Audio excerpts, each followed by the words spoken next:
Puis quand je parle de cancer, je prends un mot dur, mais c'est pour ramener à ce que je ressens au niveau global sur la solitude, Mmh. parce que ça tue pratiquement autant que le cancer. Mmh. Hein, j'ai lu plus ou moins tout ce qui a dû sortir des universités sur le domaine de la solitude dans les 3 dernières années. J'ai compris à quel point j'étais dans l'erreur. 62% en fait des jeunes de 18 à 24 ans se sentent régulièrement seuls. Comment t'expliques ça malgré le fait que c'est quand même une génération aujourd'hui qui est ultra connectée? Des fois, dans un couple, c'est même son compagnon ou sa compagne Mmh. qui se sent seul et qui ne te le dit pas. Et tu pourras pas le deviner parce que le sourire va le masquer, parce que plein de choses vont le masquer. Aujourd'hui, tu as des gens qui ont des comportements sociopathes.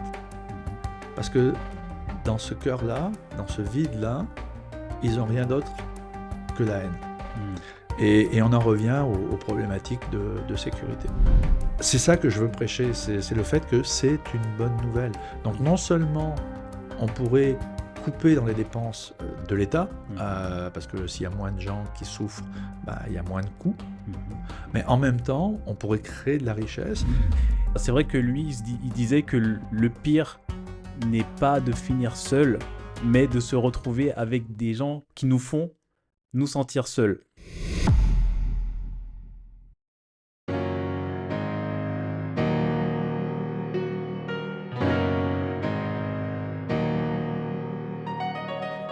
Jean-Claude, tu es un multi-entrepreneur, tu occupes des postes de direction dans plusieurs entreprises, tu es président de l'entreprise Agora, une société qui développe des solutions technologiques basées sur l'intelligence artificielle pour favoriser les interactions sociales.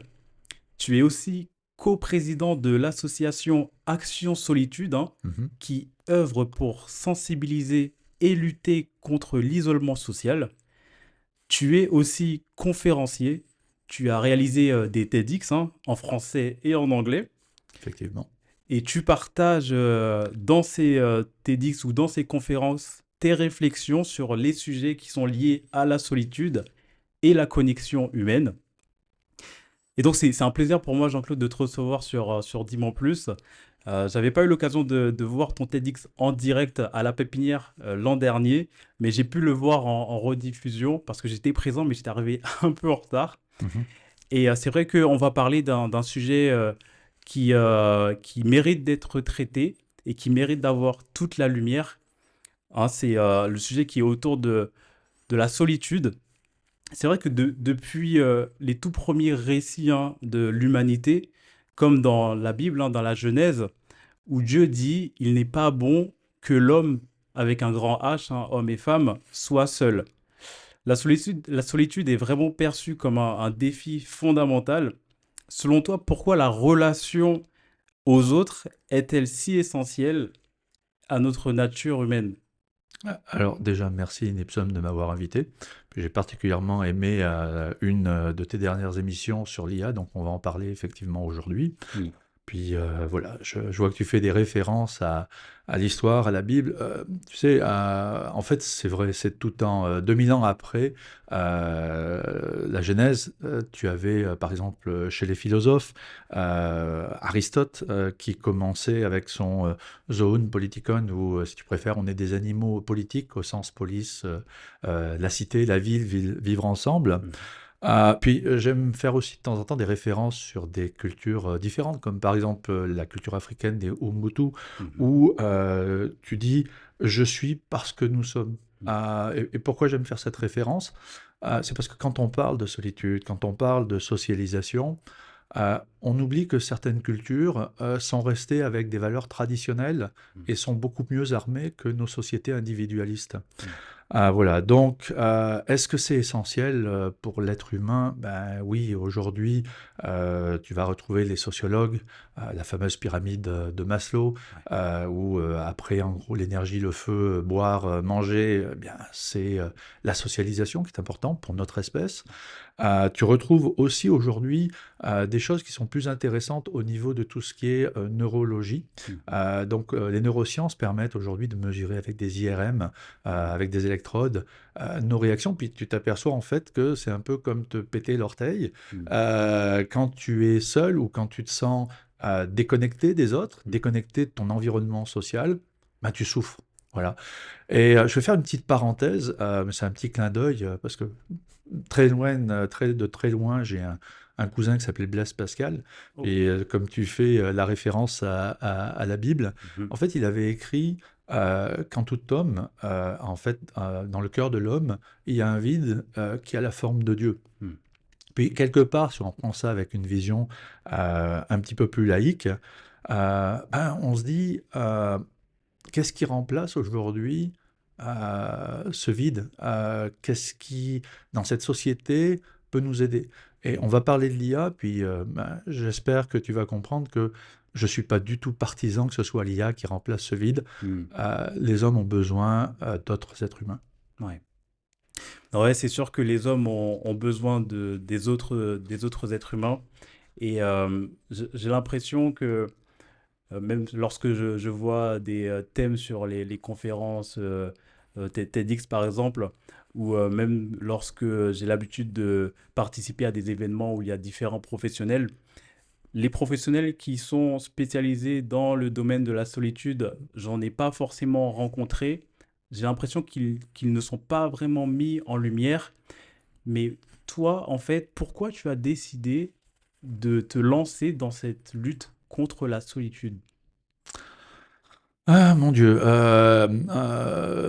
bah, déjà, en fait, c'était, le covid, comme pour beaucoup, ça a mis en lumière, cette problématique qui est, l'isolement, social. Mmh. Puis c'est tombé à un moment dans ma vie où j'étais en train de me poser la question: «Qu'est-ce que je peux faire qui ait de l'impact?» Tu sais, j'ai toujours aimé depuis que je suis petit, démonter des choses, comprendre comment ça fonctionne, j'ai ce côté-là, mais en même temps, ce que j'aime, c'est en anglais, on dit stitcher, je préfère que couturier, ça fait bizarre en français, mais j'aime assembler des choses, j'aime rassembler sous forme d'écosystème.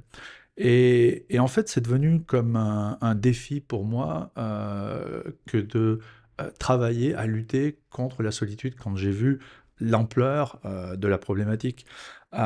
Tu sais, quand on parle de ça, ça me rappelle en fait un motto que j'avais depuis que j'ai 12 ans. C'est Saint-Exupéry. Mmh. Il a dit euh, être un homme, c'est sentir en posant sa pierre que l'on contribue à bâtir le monde. Bah, c'est ça que j'essaye de faire, c'est très modestement, sauf que chaque petite étape que l'on va faire, va potentiellement aider, des millions de personnes. Alors maintenant, tu vas me dire: «Jean-Claude, tu es quelqu'un qui doit avoir beaucoup d'empathie et cetera». Mmh. Écoute, je suis un animal un peu étrange, c'est le pendant d'être, passionné de science ou, certaines personnes vont dire que je ne suis pas nécessairement quelqu'un d'empathique. En fait, je le suis, mais à une échelle macro. Mmh. Tu sais, je suis le genre de personne qui peut pleurer Mmh. devant un film romantique. Mmh. Pourtant, je suis à côté complètement froid. Puis je peux pas vraiment dire que j'ai souffert de solitude, mais Mmh. euh, oui, ça me fait de la peine de voir que on est dans un monde où finalement on a tout pour être heureux. Mmh. Et on entend parler de guerre, on entend parler de violence, Mmh. donc, ne pas faire quelque chose, Ouais. alors que les outils comme IA, qui font partie de mes passions, vont permettre de débloquer les situations, Mmh. je me trouverais criminel. C'est une très belle cause et je pense que c'est important d'avoir conscience de ce mal-être et de mettre en place des actions. Donc c'est très honorable et c'est vraiment une noble cause. Je pense qu'on a tous souffert à un moment donné d'une sorte de solitude, parfois qui n'a pas forcément duré, mais et parfois une solitude qui a été longue. Moi, je sais que j'ai déjà souffert, je pense, d'un peu de solitude. C'était lorsque j'étais rentré d'Angleterre. Mmh. J'étais parti travailler en Angleterre à Londres pendant 3 ans et demi. Et je venais de temps en temps en France, hein. Et mes amis, j'avais un groupe, j'ai toujours mon groupe d'amis donc qui est à Paris. Et lorsque j'étais rentré, entre guillemets, définitivement, on s'était revus. Mais pendant une certaine période, en fait, ils avaient, c'est comme s'ils avaient oublié, entre guillemets, que j'étais dans l'environnement. Mmh. Donc pendant cette période-là, ça avait peut-être duré peut-être 3 4 mois. Ben, j'étais pas forcément directement invité à X ou Y événements. et je voyais que des événements se passaient entre eux. Et du coup, je me suis dit, au départ, j'étais quand même enfin, ça m'avait un peu blessé, cette partie-là. Mais je me suis dit, c'est pas de leur faute en fait, c'est juste que je suis sorti de leur quotidien et le temps que les choses se remettent en place, eh bien, cette période-là doit se faire. Est-ce que toi, tu as déjà souffert de solitude Mhm. pour te lancer pour être dans cet Voilà. environnement? Alors déjà, tu as eu un bon réflexe parce qu'il y a beaucoup de personnes dans ce que tu me dis qui vont se victimiser et qui finalement tombent de plus en plus dans le néant qu'on appelle la solitude. Alors, comme je l'ai dit tout à l'heure, en fait, je fais partie, tu sais, on peut classer les gens différemment. INTJ, INTJ, c'est les petits pourcentages, alors que je suis chanceux. Mm. Ma compagne, elle est un peu comme moi. Elle aime vivre dans sa bulle. On aime, beaucoup de gens aiment socialiser. Nous, on aime brainstormer. Voilà, donc je ne peux pas prétendre, comme beaucoup d'entrepreneurs qui vont prendre à cœur, moi j'ai souffert de telle ou telle chose Mm. et c'est pour ça que je suis là. Je ne vais pas chercher cette légitimité de ce côté-là, tu sais. Je prends un exemple. Pour être le meilleur oncologue, tu n'as pas besoin nécessairement d'avoir le cancer. Puis Ouais. quand je parle de cancer, je prends un mot dur, mais c'est pour ramener à ce que je ressens au niveau global sur la solitude, Mm. parce que ça tue pratiquement autant que le cancer. Tu Mm. vois. Et donc c'est ça qui m'a touché. Mais plus personnellement, oui, bien sûr que j'ai été touché directement, Mm. parce que quand on regarde les pourcentages, il n'y a pas une personne ici qui pourrait dire Mm. je n'ai pas été en contact avec quelqu'un ou j'ai pas quelqu'un proche de moi qui n'a pas souffert de solitude. Parce que Mm. solitude, on peut avoir des solitudes passagères, ça c'est pas grand-chose. Mm. Par contre, une solitude qui est récurrente, qui est constante, ben, il y a quand même beaucoup de gens. Et par exemple, pour moi, bah, c'est mon dernier petit garçon. Mm. Il a eu du harcèlement scolaire. Puis moi, je suis un ancien militaire de l'armée d'air française dans ma jeunesse.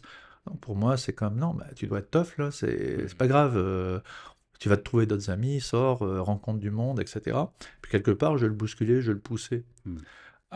Et quand j'ai appris tout ce que j'ai appris dans les dernières années, j'ai lu plus ou moins tout ce qui a dû sortir des universités sur le domaine de la solitude dans les 3 dernières années, j'ai compris à quel point j'étais dans l'erreur. Et à travers ces recherches-là, j'ai vu ben, des témoignages comme celui que tu viens de donner, Mm. et je pense que c'est important de partager. J'ai vu des tas de témoignages très poignants, des choses bouleversantes. Et non, on peut pas rester froid. Ouais. Donc, rester tête froide, je Mm. pense que c'est important à partir du moment où on a une empathie qui est avec un grand angle, Mm. parce que peut-être qu'on va le découvrir aujourd'hui dans ce que dans ce que l'on va aborder, mais il n'y a pas une solitude, il y a des tas de solitudes différentes, et ça veut dire qu'il n'y a pas de possibilité d'avoir une solution. Il faut vraiment avoir pour résoudre ce problème, qui est un Mm. problème global, Mm. avoir une approche qui est une approche holistique. Mm. Et, euh, et tu sais, juste pour conclure sur ce point, quand on parle de solitude, j'aime beaucoup, tu sais, je fais partie de ceux qui pleurent quand ils regardent The Voice. Bon, c'est comme ça. Ou d'autres émissions musicales, mais euh, en fait, ce que je remarque, c'est de plus en plus, quand tu écoutes surtout la pop culture, la musique d'aujourd'hui, Mm. moi je me souviens quand j'étais jeune, tu avais plus d'histoires d'amour perdu ou d'amour retrouvé, etc. Puis aujourd'hui, tu t'aperçois qu'en fait, il y a de plus en plus de paroles qui sont à propos de la machine sociale qui est cassée, Mm. à propos de l'exclusion, à propos de la colère, etc. Mm. Donc oui, je connais tous les jours, puisque c'est devenu mon sujet principal, Ouais. je connais tous les jours la solitude. Et oui, c'est quelque chose qui est dur à porter. Ouais. C'est vrai que tu as dit qu'il y a différentes formes de solitude. Et lorsqu'on s'était eu au téléphone, tu Mhm. m'avais dit que en France, le mot solitude est assez pauvre, alors qu'en anglais, il y a solitude, loneliness et alone. Mhm. En fait, pourquoi pour toi, en français, le terme te semble-t-il quand même insuffisant? Alors, premièrement, j'aime la langue de Molière. Tu sais, je fais partie de ceux qui parlaient juste pour faire le malin à l'imparfait du subjonctif, donc maintenant plus personne ne me comprendrait, c'est un autre sujet. Mais la langue française a 2 fois moins de mots que la langue anglaise. Elle est moins précise, elle donne plus de couleurs, plus de variations, comme tu le sais. Mais quand on parle d'un problème, c'est bien d'utiliser les bons mots, de préciser les bons mots. Mm. Et en français, par exemple, ça se rapproche de la solitude, puisqu'on va parler d'amour. En français, ben, on aime une chaise, Mm. on aime une femme ou un homme. Ben, Mm. c'est le même mot. En anglais, on likes Ouais. ou on love. Love. Donc c'est déjà différent. Et c'est pareil pour solitude. Solitude, le mot anglais, solitude, c'est quelque chose de positif. C'est quelque chose où on est plus dans la béatitude, ça se rapproche de la méditation. Donc c'est cool. Puis honnêtement, c'est cool de temps en temps d'être seul, de pouvoir faire de l'introspection ou simplement se vider l'esprit, se reposer. Mm. Sauf qu'en français, on parle de solitude, d'être seul. Mm. C'est le mot seul. Ouais. Tu vas trouver également alone, c'est factuel. Je suis seul, Mm. alone, il n'y a personne autour de moi. Mm. Et il y a loneliness, donc, qui est aujourd'hui en français ce qui est le plus lourd comme que je garde solitude. Mm. Loneliness, en fait, qui est la souffrance qui est reliée.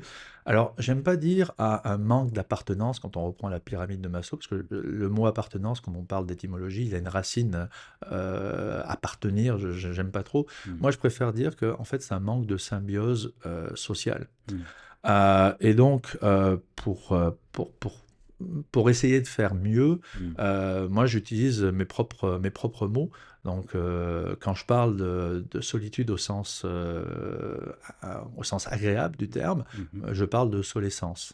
Solescence. Voilà, solescence. Pourquoi? Je sais pas, c'est respirer l'essence de l'univers, être seul face à soi-même, face à l'univers. Mm. Le côté loneliness, donc le côté souffrance, j'utilise un mot qui est désagréable, c'est solagie. Mm. Et solitude, quand je parle donc de l'aspect factuel. Donc bref, tu as eu d'ailleurs Alexia Borg qui a sorti un livre il n'y a pas très longtemps qui justement aborde et elle propose aussi d'autres mots. Mm. Donc je suis pas le seul, il faudrait que les gens de l'académie à un moment donné s'en fassent. Donc je vais en profiter comme je Ouais. suis avec toi. C'est si vous souffrez de solitude, si vous voulez comprendre, ce livre-là, il est génial. Il est Mm. abordable par n'importe qui. Mm. La solitude est un connard. J'adore le titre, en fait. Donc, Je mettrai les liens vers donc cet ouvrage. voilà. Voilà. Donc, si on veut traiter quelque chose, ben, il faut le nommer correctement. Et oui, solitude, un seul mot, c'est insuffisant. Ouais. Ouais, non, mais c'est important, je pense, hein, d'avoir directement un mot par rapport à la situation. Et c'est vrai que en anglais, lorsqu'on parle de loneliness, solitude, etc., on comprend directement la situation de la personne. Alors que c'est vrai qu'en français, ça peut être un peu flou. On a parlé de la genèse et on a parlé, tu as évoqué quelques sujets autour de la neurologie. Mais il y a aussi parce que on se dit souvent que ce qui se transmet, que notre ADN nous transmet des choses. Mm. Est-ce que tu penses que la solitude, c'est quelque chose qui est dans notre ADN ou c'est peut-être vraiment, plutôt vraiment, une peur qui est liée à la société? Alors, la réponse, elle est claire. Aujourd'hui, il y a zéro doute par rapport à ça. On est une espèce sociale, comme les dauphins, les loups, d'autres espèces. L'être humain a été codé de cette façon-là il y a des millions d'années. C'est-à-dire que ce que l'on a, c'est pas une peur de la solitude, c'est une peur viscérale d'être déconnecté du groupe, cette perte que je disais, de symbiose sociale. Et quand on parle de peur, en fait, c'est que, parce que j'aime utiliser les bons termes, peur, c'est le vrai terme, Mm. on ne la maîtrise pas. C'est-à-dire que dans notre ADN, à partir du moment où on est à risque d'être déconnecté des autres, Mm. notre système d'alarme se met en place et il y a une hormone qui kick right away, immédiatement, le cortisol. Et qu'est-ce qui se passe? Ben, c'est l'hormone du prends la fuite ou combat. Mm. Donc, c'est l'hormone qui va te mettre dans un mode qui est hyper réactif, Mm. probablement trop, ce qui est nuisible à la socialisation. Mm. Et ça, c'est porté dans nos gènes. Il y a une autre chose au niveau des êtres humains qui est aussi portée, c'est que on a également un cortex qui est plutôt évolué. Mm. Donc en fait, l'être humain, il fait un grand écart entre l'animal primitif qui est en nous Mm. et qui a besoin des autres pour survivre, même si dans une société aujourd'hui, on pourrait très bien survivre sans. Ça prend un micro-ondes et un supermarché à côté, puis on survit. Euh, Ça reste dans nos gènes. Et de l'autre côté, on a notre cortex qui nous dit, mais non, je suis unique, je suis un être indépendant, etc. Donc, ouais, l'être humain, il est complexe aussi à ce niveau-là. Et c'est comme ça, on ne peut pas lutter, c'est dans nos gènes. Ouais, ouais. Ouais, c'est dans nos gènes et on a besoin de ce côté social avec les autres. Et moi, par exemple, j'ai une image en tête, hein, c'est lorsque l'on prend le métro, on voit tout le monde, la plupart des gens, peut-être pas tout le monde, mais la plupart des gens, ils ont le nez qui sont dans leur smartphone. Et du coup, si tu es un spectateur et que tu veux prendre une photo de cette scène-là, ben, je pense que tu verrais très peu de personnes qui sont dans l'observation ou qui sont peut-être même dans l'échange, à part peut-être les groupes. Mais tout le monde a le nez dans son smartphone. Quel regard tu portes des réseaux sociaux par rapport à la solitude? Mhm. Alors, c'est une question qui est clivante. Parce qu'en fait, je peux te répondre une chose et son contraire. Je vais prendre une anecdote. Quand j'étais enfant, donc j'ai appris à lire, écrire, compter, diviser, etc. J'étais ce qu'on appelle un enfant précoce. Donc À quel âge? j'avais 3 ans. Ah ouais. Ouais, donc, mais peu importe. Le point, c'était que moi, je dévorais des livres. Il n'y avait pas de téléphone mobile. Ça rappelle mon âge. Hmm. Euh, Ben, je prenais les calculatrices qui à l'époque étaient avec des LED lumineux, je mettais 8, 8, 8, 8, 8 et puis je lisais sous la couverture. Donc du coup, tu vois, moi je chasse mon fils quand il est trop sur sa tablette. Mes parents me chassaient quand à 2 heures du matin j'étais en train de lire sous la couverture. Waouh. Alors, est-ce que le livre est mauvais? Non. Est-ce que l'écran est mauvais? Pas vraiment plus. Ok, la lumière bleue, etc. Il y a des filtres, il y a des choses technologiques qui existent, mais c'est pas tellement le support. Aujourd'hui, le problème, en fait, c'est qu'est-ce que l'on amène sur ces supports. Hmm. Ok? Parce que quand je parlais de livres, on s'entend que j'étais pas à l'âge où lire le Marquis de Sade aurait été une bonne idée. Ouais. Ok? Donc c'est vraiment la problématique du contenu. Hmm. Et quand je prends cet exemple du Marquis de Sade, c'est parce que malheureusement on a accès à tout. Donc les contenus spécialisés pour les adultes qui malheureusement d'un autre côté tuent l'amour parce qu'ils changent même je dirais les moteurs de récompense mentaux. Ouais. Et pour les jeunes, les jeux vidéo, on est en train de lutter avec des hormones. Donc il y a beaucoup de cercles de dopamine qui vient là-dedans. Hmm. Et ce que l'on peut juger, à mon avis, c'est plus le modèle d'affaires. Hmm. Euh, je m'explique, les réseaux sociaux sont basés sur des principes de scrolling infini, infini, infini, infini. C'est pas normal, il faudrait que ça s'arrête. Hmm. On est sursaturé avec de la publicité, etc. Le problème, il est que ces réseaux-là, en fait, ces outils-là, euh, sont pensés pour que la pseudo-gratuité qui t'est apportée, Hmm. en fait, soit une façon de vendre tes yeux. Hmm. Donc tu es devenu le produit, tu es plus devenu le consommateur.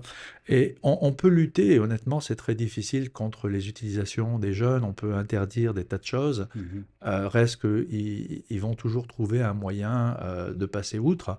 Et quand je dis des jeunes, c'est plus des jeunes. Le Covid a changé un peu cette partie-là. Hmm. C'est qu'on s'est retrouvé pendant le Covid, même avec des adultes assez âgés qui se sont mis à scroller TikTok et qui, depuis le Covid, n'ont plus Ah, arrêté. ouais. Ils sont toujours ça. Tu as la même chose dans le domaine du dating. C'est vraiment le modèle qui est cassé parce qu'il est mercantile à la base, et j'ai rien contre le mercantile, je fais des business, mais qui est vicieux dans sa façon de fonctionner. Donc, maintenant, l'exemple que tu prenais, écoute, on le voit aussi un couple à table. Quand il se passe quelque chose d'intéressant, il y a des images intéressantes du style le Tour de France passe, puis tu vois tout le monde qui regarde son téléphone Ouais, plutôt que de regarder les vélos parce qu'ils regardent comment ils filment le téléphone. ouais. Ah, bref, en cours, oui, c'est pas bon. Mais j'ai pas envie d'être Don Quichotte. C'est me battre contre des moulins à vent, ça sert à rien. Mm, Je suis quelqu'un qui est plus justement dans l'holistique, mm, dans le systémique, mm, et je pense qu'il y a des mesures qui peuvent être prises qui permettraient de reculer un peu sur ce type, comme ça a été fait d'ailleurs, hein, ouais, le tabac a beaucoup reculé. mm, Il y a eu des efforts qui ont été faits, il y a eu beaucoup de choses qui ont été mises en place, mm, et je pense qu'il faudra faire la même chose avec les réseaux sociaux. ouais. Du coup, ça veut dire que tu penses que ça n'aide pas forcément à combattre la solitude, ou que ça peut-être emprisonne un peu plus les personnes dans le scrolling, et que ça les fait fuir. Est-ce que ça les fait Alors, fuir justement la solitude ou... non, c'est un pis-aller, en fait, c'est le problème du mot, tu vois, solitude. On Ouais, en parlait tout à ouais, l'heure. Ce que tu es en train de me parler, c'est de tuer l'ennui. ouais. C'est pas la conséquence de tuer l'ennui avec des outils qui nous isolent dans une bulle nous Mm, amène à la solitude. Donc, ouais, c'est plus une conséquence. Puis, quand tu es seul, ça devient, parce que c'est un cycle vicieux, ouais. ça devient le moteur et l'origine de pourquoi tu tues ton temps tout Mm, seul. Donc, tu vas t'apercevoir dans notre discussion que je vais souvent parler de cercle vicieux, parce qu'en fait, la solitude, c'est une conséquence et c'est une cause en même temps. Donc, est-ce que le réseau social, c'est pour ça que je t'ai donné une réponse qui était ambiguë, ouais, est-ce qu'il est néfaste? Oui, mais en même temps, c'est un moyen de communication. ouais. Les jeunes disent souvent, c'est la pire des choses, mais en même temps, c'est la seule chose qui me garde connecté avec les autres. Mm, Donc, moi, je pense qu'en fait, la solution, une partie de la solution est aussi à travers ces réseaux-là, ouais. parce que beaucoup d'influenceurs, par exemple, qui nous a rejoint comme fondateur de l'association donc Action Solitude, Noah Dorian, qui est un jeune brillant suisse qui fait beaucoup, qui a souvent entre Paris et la Suisse, Mhm, plus de 5 millions de followers. mm, Il a vraiment pris la décision d'aider. Il a des messages qui sont poignants, qui donnent l'opportunité de se questionner par mm, rapport à ces phénomènes-là. Pourquoi? C'est parce qu'il a pris conscience qu'il était une partie du problème, mm, donc qu'il pouvait être une partie de la solution. Le sucre, c'est bon. En mm. prends trop, tu as le diabète. Ouais, C'est toujours pareil, c'est la balance. ouais. Voilà. C'est pas bon ni mauvais, mais il faut avoir un équilibre. C'est pour ça que tu m'entendras pas dire c'est bon ou Ouais. c'est pas bon. Ouais. Ça dépend ce qu'on en fait, Mm, et ça dépend qui est derrière quand on est sur un produit ou un service commercial. mm. Bah, j'aimerais bien avoir ton avis justement sur bah, les applications de rencontres. On en a un peu parlé au début, mais est-ce que justement les personnes qui sont dans une situation de loneliness ou de solitude, qui téléchargent une application de rencontre dans l'espoir de se sortir de cette situation-là, est-ce que justement ces applications de rencontre favorisent le fait de sortir de ce schéma de loneliness, ou est-ce que peut-être juste ça permet peut-être d'anesthésier simplement la solitude, et entre guillemets d'oublier qu'on est seul. Écoute, c'est un point, c'est un point encore une fois clivant. Et j'ai hâte d'ailleurs de voir l'émission que tu as enregistrée. Je sais que c'était sur justement le dating. Ouais. Écoute, un couple sur deux, pratiquement, dans nos sociétés modernes, se rencontre, donc on peut pas dire c'est inutile.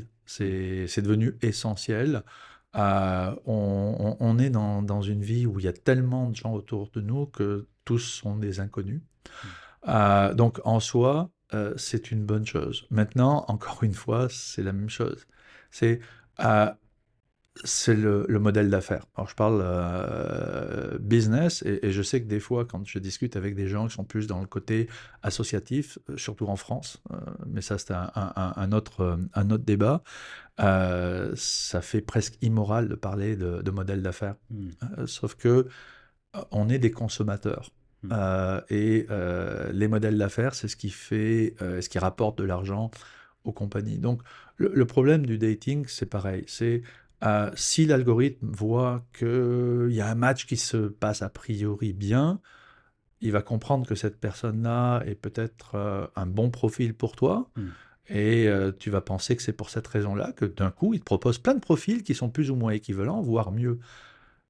Non, c'est parce que si tu doutes, tu vas revenir sur l'application parce qu'au bout du compte, c'est le genre d'application qui, si tu as réussi, elle perd son client. Hmm. Voilà. Donc, tout est fait également là-dedans pour activer les cercles de la dopamine, etc. Hmm. Euh, mais il y a d'autres utilisations. Tu prends par exemple Bumble avant qu'ils aillent public sur le Nasdaq, il y a 2 ans, si je ne me trompe pas. Hmm. Ils ont fait BBF, pour les best friends, donc pour trouver des amis. Alors, trouver des amis sur catalogue, moi honnêtement, je suis pas vraiment pour. Je trouve que c'est malsain. Hmm. Mais euh, la réalité, aujourd'hui, tu la vois dans des pays comme l'Inde, comme la Chine, où la solitude est encore plus forte que dans les pays occidentaux. Ah ouais? 90% des utilisateurs de plateformes de dating en Inde, 80% en Chine, le font comme le dernier recours pour trouver des amis ou juste avoir quelqu'un Ah ouais? avec qui discuter, À ce point? à ce point. Voilà. Donc, donc est-ce que les gens se cachent derrière ça? Non, après, il y a le côté sulfureux, bien sûr, des plateformes de dating Hmm. qui sont utilisées pour les coups d'un soir, etc. Hmm. Ce que je trouve dommage, c'est qu'il y a beaucoup de frustration qui est créée à travers ce type de plateforme. La façon dont elles sont faites, il y a beaucoup de rejet que les gens vivent. Hmm. Et c'est ce rejet qui amène à la solitude. C'est pas le fait de trouver ou pas de trouver la bonne personne. Hmm. C'est le ghosting, c'est de pas comprendre pourquoi à un moment donné on est maltraité alors que on était bien. Ouais. Et on voit toujours une espèce de clivage entre les hommes sont des horribles personnages, Hmm. abuseurs, etc., etc. Hmm. Euh, oui, mais d'un autre côté, tu t'aperçois que les scams, souvent, c'est l'inverse. Ouais. Et je te parle même pas des personnes qui proposent leurs services Ouais. à travers ces plateformes. Donc, encore une fois, c'est pas la plateforme en tant que telle, enfin du moins le principe de faire du dating online qui est Hmm. mauvais. C'est encore une fois le modèle d'affaires Ouais. et comment il est appliqué. Et oui, les gens vont se mettre à scroller, scroller, scroller, scroller, scroller. Et encore une fois, ils vont le faire souvent pour tuer l'ennui. À Ouais. un moment donné, c'est même plus l'espoir, c'est Ouais. un réflexe. Les swipes à gauche, à droite, les swipes addictifs. Ouais. Ouais. Non, non, mais c'est, comme tu l'as dit, à un moment donné, Mais tu comprends que je dis pas que c'est mauvais. Non, non, C'est une bonne non, chose. c'est, Il faudrait juste que ce soit plus éthique. ouais, mieux contrôlé. J'aime pas le mot contrôle. Ouais. C'est comme- Non, mais un filtre. mais plus éthique, ouais, plus Ouais, éthique. ouais, ouais. Ouais. Le chiffre que tu as donné sur l'Inde et la Chine, vraiment, ça me choque, hein. Et je me demande si dans ces chiffres-là, même d'un point de vue mondial, si les personnes qui sont atteintes, entre guillemets, d'anxiété sociale Mhm. amplifient ces chiffres-là. Et justement, est-ce que ces personnes qui sont atteintes d'anxiété sociale sont les plus concernées par la solitude? Ok, alors ça va être une émission qui va être très sémantique en fait. Alors, anxiété, oui, anxiété sociale, c'est le gentil mot pour dire simplement la peur. Tu sais, moi j'aime bien appeler un chat un chat. C'est comme, c'est la peur du rejet. Hmm. Et quand tu comprends que c'est la peur du rejet, l'anxiété sociale, tu comprends bien des choses. Bon. En fait, ce qui se passe, c'est que tu as 4 étapes. Tu as la première qui est l'alerte, ce que je t'ai expliqué avec le cortisol qui embarque, Hmm. l'hypervigilance, etc. Quand tu te sens dans une situation qui n'est pas une situation confortable au Hmm. niveau social. Tu vas éviter. Tu vas après passer par la troisième phase qui va être de t'isoler. Et puis finalement, quand je t'ai dit au départ de notre discussion que tu as eu le bon réflexe, tu n'as pas accepté ça comme une auto-preuve Hmm. du fait que ben, si on ne vient pas vers moi, c'est peut-être que je ne suis pas désirable. Hmm. Et donc, si tu te confortes là-dedans, ben, tu alimentes ton anxiété sociale, Ouais.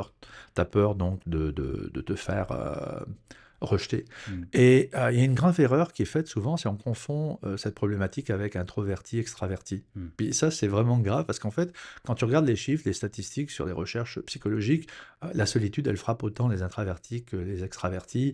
Ouais. Tu as même, par exemple, pendant le Covid, on aurait pu se dire, ah ben, les gens qui sont déjà des gamers, des gens qui sont déjà isolés dans leur bulle, ils vont moins souffrir de la solitude que les autres. Ouais. En fait, non, c'est eux qui en ont souffert encore plus parce que bah, ils étaient encore plus sensibles Hmm. à toute cette pression qu'il y avait sur les réseaux par rapport à cette peur. Ah oui. Donc, en fait, l'introverti, d'ailleurs, je me mélange avec l'anglais et le français maintenant, mais voilà, donc il va se replier sur lui-même, il va se cacher derrière derrière le rideau. Hmm.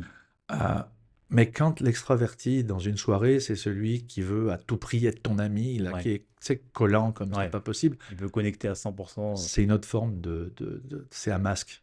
Hmm. C'est un masque. Donc en fait, la personne essaie juste de se connecter et elle est terrorisée Hmm. et elle ne comprend pas, elle ne le gère pas. Hmm. Tu sais, j'aime faire quelque chose quand on parle d'anxiété sociale ou de peur du rejet. Ce que j'aime faire, c'est dire à la personne, alors je sais que ça ne marchera pas maintenant que tu sais que c'est un truc, mais même en sachant que c'est un truc, et même les gens qui vont regarder vont se poser cette question-là, c'est Hmm. comme, en fait, vous en avez rien à faire de ce que je vous raconte. Ça vous intéresse pas? Ah Parce ouais. que je vois votre réaction, là, c'est que, en fait, tu m'as invité, mais tu t'en fous. Je m'en fous pas, mais. Bon, j'arrête là. Ouais, Mais ouais. si tu veux, ce petit Ouais. exercice-là, Ça c'est peut. aussi ce que tu ressens quand tu regardes des films. Les cinéastes savent prendre ce type d'émotion. Ah ouais. C'est quelque chose que tu contrôles pas. C'est-à-dire D'accord. quand quelqu'un va recevoir ce message-là, Ouais. inconsciemment, le cortisol embarque et se fait comme, mais pourquoi? Mais non, mais oui, je suis intéressé par ce Ouais. que tu dis. J'y ai cru, hein. Non, sérieux. Non, Bon, non, mais. bon, ok. Mais, tu sais, des fois, je fais ce petit exemple. Alors, je fais attention à qui je le fais, bien sûr. Euh, Parce qu'en fait, c'est pas quelque chose que tu contrôles. C'est quand on parlait de l'ADN. Ouais. Donc, euh, en fait, si tu veux traiter le problème de la solitude, il faut traiter à la fois le comment on reconnecte les gens entre eux, Hmm.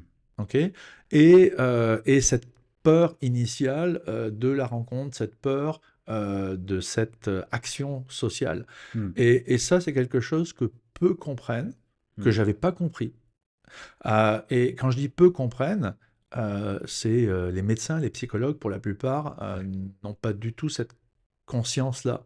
C'est un peu comme pour le sport. Aujourd'hui, les profs, les coachs de sport qui sont bien formés, ils savent qu'il y a des mouvements qui vont t'esquinter. Ouais. Donc, ils vont t'apprendre les bons mouvements.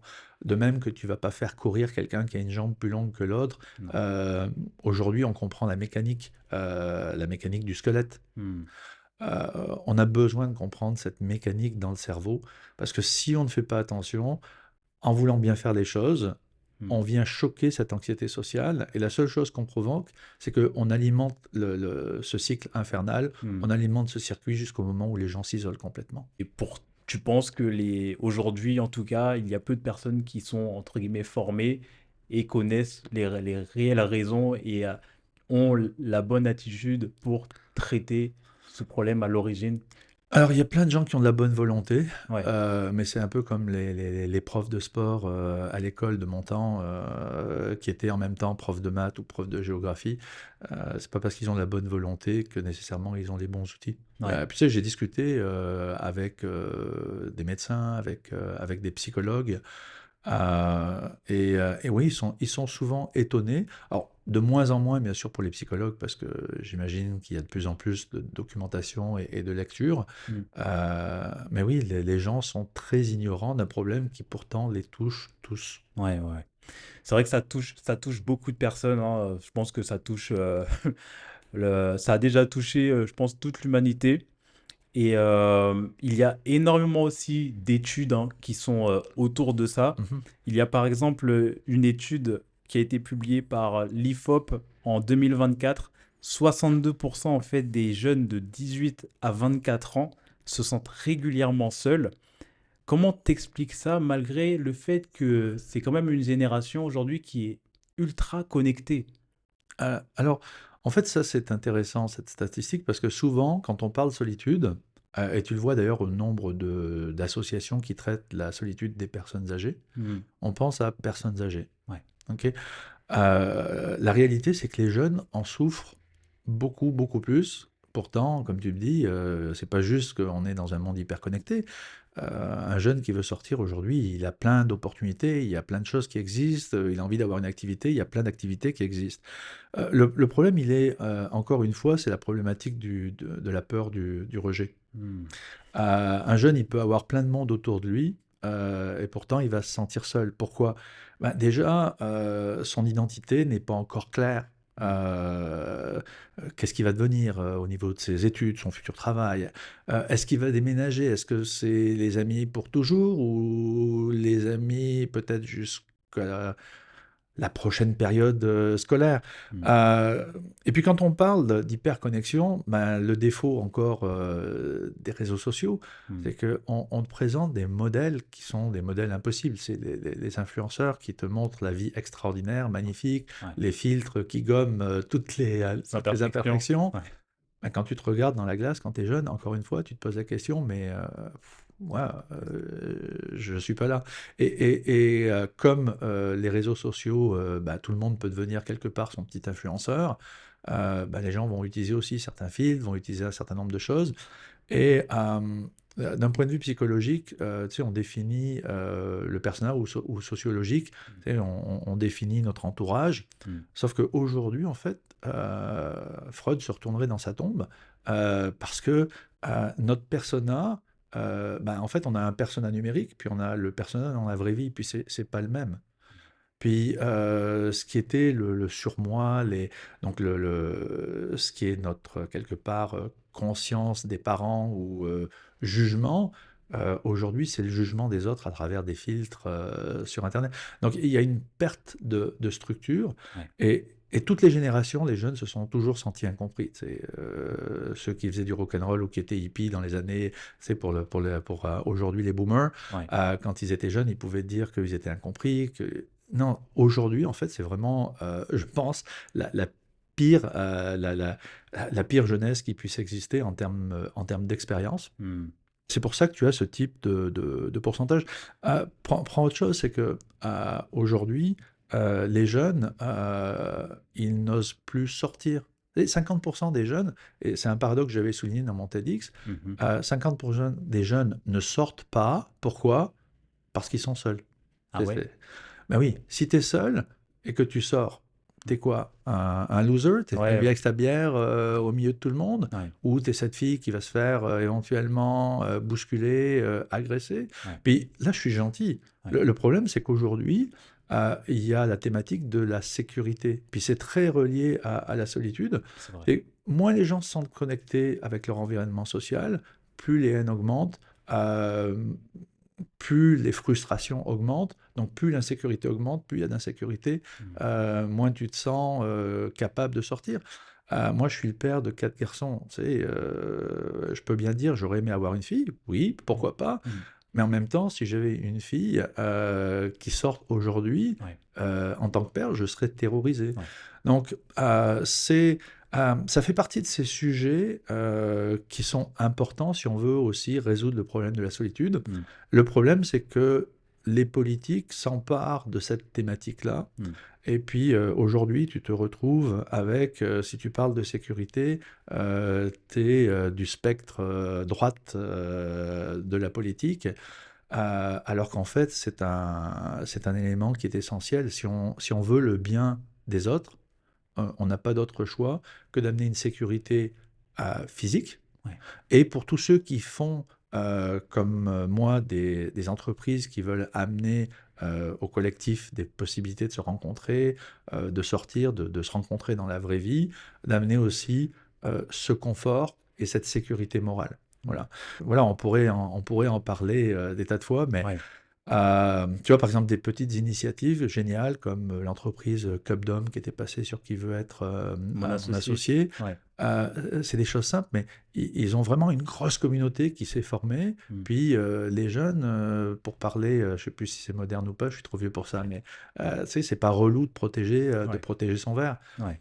Mais quand tu y penses, à arriver à cet extrême où finalement on est dans une telle insécurité, Mm.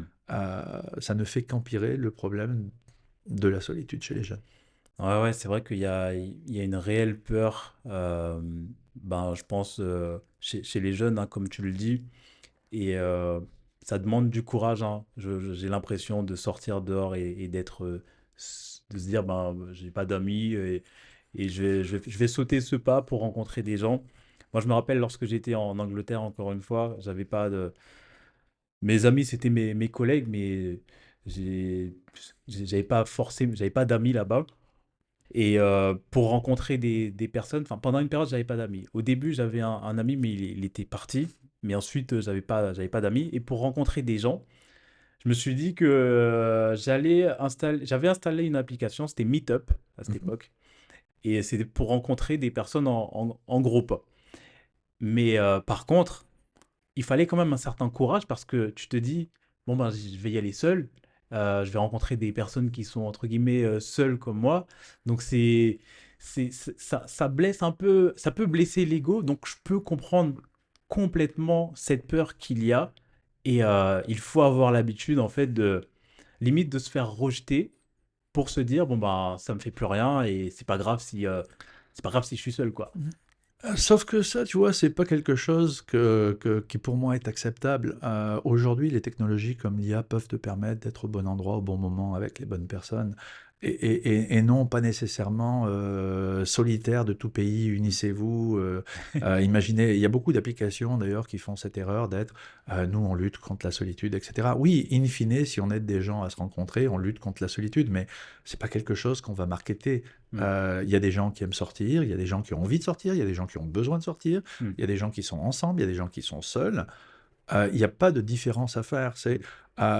Il faut vraiment qu'on déstigmatise Mm. la création de liens sociaux Mm. pour justement ne plus avoir ces peurs-là.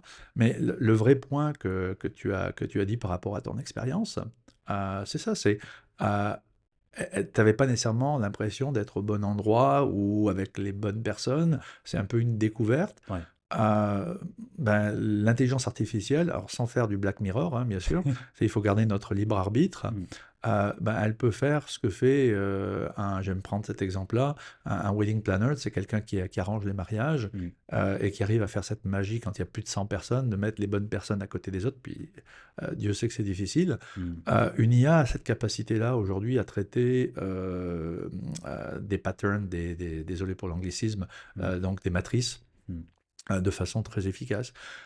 Donc il y a des méthodes, il y a des méthodes qui vont être faites. Et Meetup, en fait, c'est un bon exercice. Il y a des Mm. millions et des millions d'utilisateurs. Ils ont été dans la gratuité, mais le problème, quand on parle de plateforme, Mm.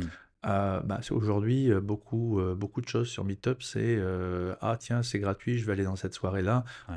et on va me vendre du Bitcoin. Ouais. Tu as des exemples aujourd'hui que je trouve beaucoup plus intéressants qui étaient dans le même esprit, comme par exemple Freemake en France. Mhm. Euh, c'est pas ceux qui font le plus de bruit. Pourtant, c'est ceux qui ont la plus grosse communauté. Aujourd'hui, c'est plus de 700 à 1000 personnes. Ils font quoi, Euh, Freemake? ben, imagine Meetup, à part que c'est une communauté de gens qui sont vraiment bienveillants et D'accord. qui organisent des événements, mais pas des événements justement pour te vendre des bitcoins ou te parler d'assurance Mm. ou je sais pas de quoi d'autre. C'est des thématiques qui sont simples, Mm. c'est des gens qui développent des soirées, qui développent des micro-événements. Mm. Et puis écoute, ils font pas loin de 8000 événements par semaine. Ah oui, c'est énorme. Tu vois, ça, c'est un bon exemple Mm. d'une entreprise qui a été montée bootstrap et qui a grossi et qui aujourd'hui fait une vraie différence. J'ai vu des témoignages Mm. de personnes de différents âges Mm. pour qui ça a changé leur vie. Hmm. Avant de reprendre l'épisode dans 10 secondes, je remercie les personnes qui me suivent déjà et bienvenue à ceux qui me découvrent. Si vous aimez ce que je propose, n'hésitez pas à lâcher un petit like ou à vous abonner. Ça me permettra de gagner en visibilité et surtout à inviter d'autres personnes intéressantes. Merci d'avance et retour à l'épisode. Ouais, de personnes de différents âges. Parce que c'est vrai que ça touche finalement toutes les générations, hein. Effectivement. Et est-ce que, en fonction de la génération à laquelle nous appartenons, on vit la solitude différemment? Alors, oui, au même titre que je t'ai dit, il y a différents types de solitude ou Hmm. différentes, en fait, manques de symbiose sociale. Tu vas la vivre différemment à travers les âges. Donc, les jeunes, on en a parlé, je vais pas étaler sur ça. Donc, c'est essentiellement le problème, comparaison d'identité, définition de sa propre identité, etc. Hmm. Les jeunes couples aussi, ça c'est une statistique qui m'a toujours intrigué. Mhm. Mais par exemple, des jeunes couples qui vivent sous le même toit, en fait, souffrent plus de solitude que des jeunes couples qui vivent séparément. Ah Voilà. bon? Alors, donc, je veux pas encourager, je veux pas encourager ça, mais j'aime le fait que tu dis ah bon. Il faut toujours réfléchir une étape plus loin, parce que, et c'est ce qui se passe pour la tranche d'âge des 30 à 55 ans, quand tu es en couple ou quand tu es avec ta famille ou quand tu commences à avoir des enfants, en fait, tu te coupes d'un certain nombre de personnes. Hmm. Donc, quand tu es un jeune couple, ben, peut-être que les autres célibataires, c'est Ouais. plutôt des risques pour ton couple, où ça peut être vu comme ça. Il y a la jalousie, il y a plein d'éléments. Hmm. Donc, c'est en fait la socialisation, c'est aussi cette difficulté qu'il y a depuis l'âge des cavernes. C'est de quel groupe, à quel groupe je fais partie. Donc, c'est tous ces éléments-là. Hmm. Et ça, tu le retrouves chez les adultes de 30 à 55 ans, sauf que eux, ils vivent une autre forme de solitude, c'est Hmm. qu'ils n'ont pas de temps. Normalement, ils sont occupés, ils ont un métier, ils ont plein de choses. Donc, en fait, c'est une autre forme de solitude. Hmm. Et puis, bah, ils vont pouvoir éventuellement l'exprimer, malheureusement, avec le burn-out Hmm. au travail. Parce qu'on s'entend que beaucoup de burn-out, c'est pas parce qu'on leur donne une masse de travail qui n'est pas gérable pour un être humain. Hmm. C'est cette problématique de se sentir exclu ou inutile. On Ouais. revient au même problème. Ouais. Les seniors, c'est pareil. En fait, ils souffrent même moins, je te dirais, aujourd'hui, parce que les seniors, il n'y a plus cette différence de genre, Mhm. parce que les hommes et les femmes qui arrivent aujourd'hui dans ces âges-là travaillent. Donc, il n'y a plus cet aspect, l'homme a fini de travailler, il est à la retraite, donc il est complètement inutile, Ouais. alors que l'épouse qui s'occupait de la maison est toujours utile, donc elle est là. Et ça se voit dans la longévité. La solitude a un direct impact sur la longévité. Ah ouais? Oui, bah, Ah. si tu es inutile, tu te sens rejeté, Ouais. tu rentres dans ta boucle et tu meurs. Voilà, c'est Wow. aussi abrupt que ça. Euh, et ça, c'est ce que tu vas retrouver, et c'est là où en fait tu retrouves la solitude aussi forte en termes de souffrance que chez les jeunes. C'est au-delà de 75 ans, c'est-à-dire les seniors plus, Hmm. bah, parce que la plupart des gens qui connaissaient sont morts. Ouais. La plupart de leur famille est éloignée. Ouais. Et là, tu vas retrouver d'autres également différenciations entre le milieu urbain, le milieu rural. Donc, Hmm. si tu es une personne très âgée en milieu rural et que ta famille est loin, ben, il ne te reste pas grand-chose d'autre à faire, malheureusement, que de te laisser mourir. Hmm. Voilà. Et c'est vraiment dramatique. Donc oui, il y a différentes types de solitude et on ne la vit pas de la même façon à tous les âges. Ouais. On ne vit pas ça de la même façon à tous les âges. Tu as énuméré les les différences en fonction de notre catégorie d'âge. On parle aussi de solitude chronique, hein. Et c'est vrai que l'OMS estime qu'un tiers de l'humanité souffre de Mhm. solitude chronique. Le fait que ça soit prolongé sur une personne, quel effet ça peut avoir justement sur la santé mentale? Et est-ce qu'on peut aujourd'hui vraiment considérer que la solitude est un facteur à risque majeur qui est comparable au tabagisme ou à l'obésité ou à d'autres formes de maladies? Mm. Alors, on a parlé des différentes solitudes, puis là, tu rentres dans le quantitatif. Alors, déjà, chronique, c'est un mot qui est lourd. Mm. Euh, et il y a plein de chiffres qui existent, autant d'études. Tu t'aperçois que beaucoup sont faites sur des nombres qui ne sont pas des grands nombres, c'est quelques milliers de cas. Mais peu importe les chiffres, elles se recoupent quand même toutes. Aujourd'hui, tu as un tiers de l'humanité, effectivement, qui souffre de solitude. Et on n'est pas tous au niveau des pays à l'identique. Dans les pays modernes comme la France, tu es au-delà de la moitié des gens. Alors, chronique, est-ce que ça veut dire tout le temps, tout le temps? Encore une fois, c'est une histoire de sémantique. Donc, je ne pense pas que 50% de la population souffre de façon continue, Mm. mais souffre suffisamment et de façon régulière. Ça peut être par exemple la souffrance de la solitude quand tu rentres du travail. Tu t'es épanoui dans le travail, tu rentres à la maison, tu es seul, Ouais. tu souffres. Ah donc, on va parler encore de ce fameux cortisol, qui est en fait le vrai poison. Le cortisol, c'est l'hormone, comme je disais, du bats-toi ou fuis. Mm. Euh, L'être humain n'est pas supposé être chargé de cortisol tout le temps. Mm.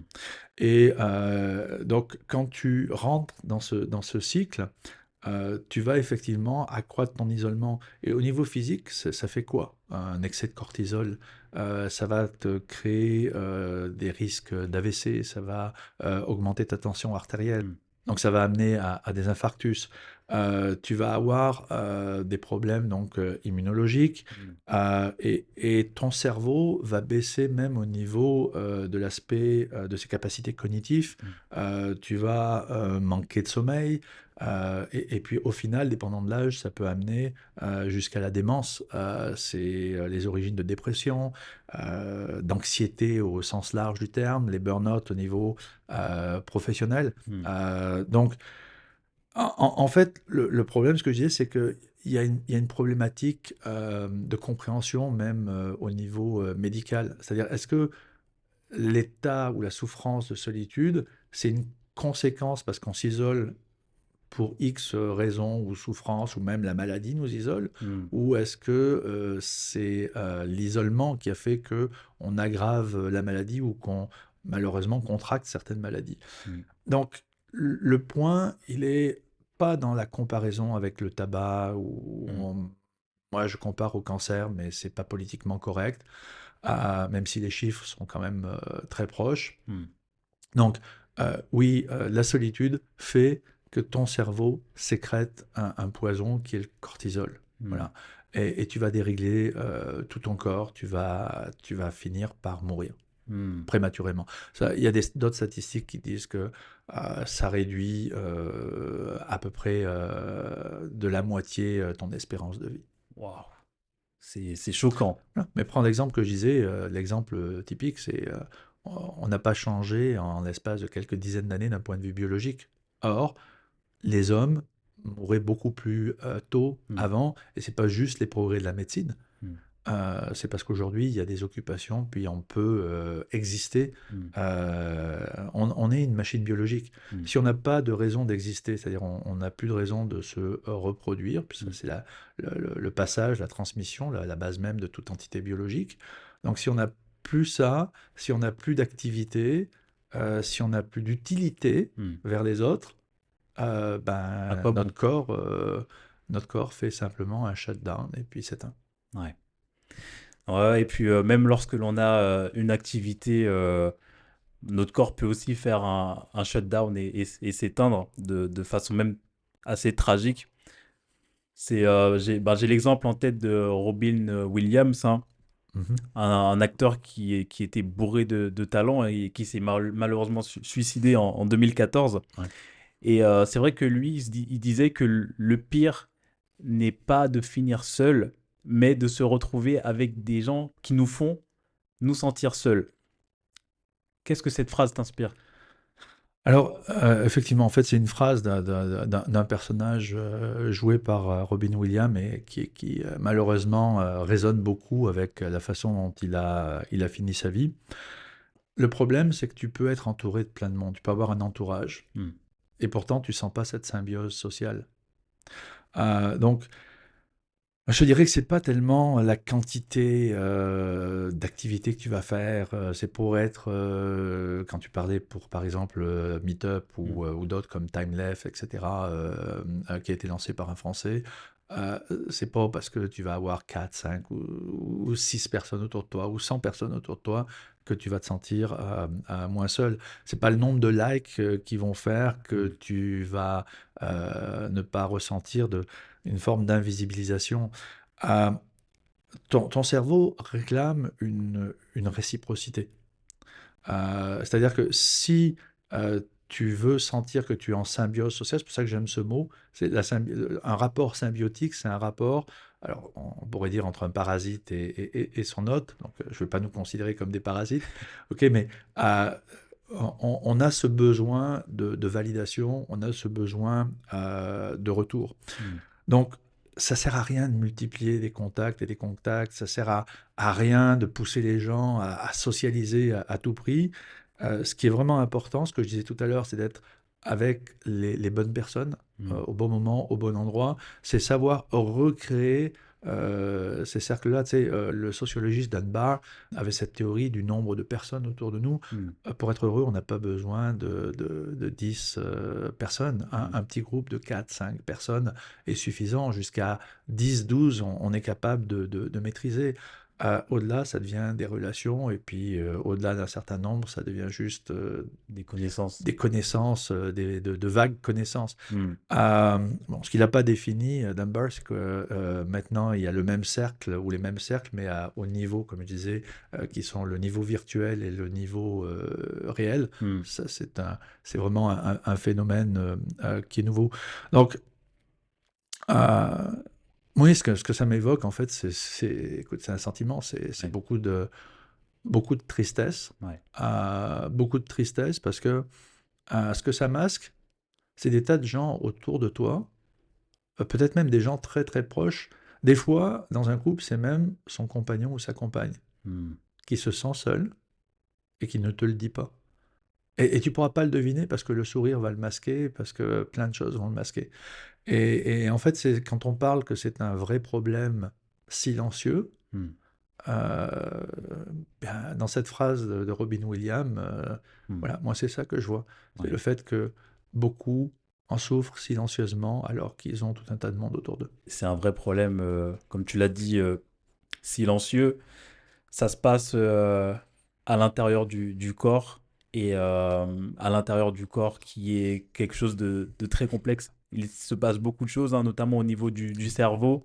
Mhm. Lorsqu'une personne est soumise à une solitude qui est prolongée, qu'est-ce qui se passe au niveau du système nerveux, justement, quand on reste trop longtemps seul? Ah, alors, bon, on va pas parler de tous les détails Oui. du cerveau, comment l'hypervigilance est lancée par l'amygdale, comment l'hypothalamus lance cortisol, etc., etc. Moi, je vais aller à une conclusion par rapport à ça. Hmm. Et elle a été découverte récemment après le Covid en comparant des IRM, donc des images par résonance magnétique, de cerveau avant et après Covid. Et en fait, tu t'aperçois qu'il y a des parties du cerveau, en particulier dans l'hippocampe, qui ont été, pendant cette période-là, en fait, qui ont eu une atrophie. Et c'est la partie des capteurs de l'ocytocine. C'est un peu comme pour tes yeux, les cônes et les bâtonnets. Hmm. Donc, ils ont des capteurs spécialisés. Si tu restes dans le noir pendant des années, quand tu ressors, tu as perdu le sens des couleurs, voire tu es aveugle. Hmm. Pourquoi? Parce que ces cellules n'étaient plus utilisées, donc elles ont simplement disparu. Hmm. Et la flexibilité du cerveau, là-dedans, elle sauve rien, parce que c'est des cellules, encore une fois, spécialisées. Donc même si on est capable de produire de l'ocytocine, qui est l'hormone de l'empathie, Ouais.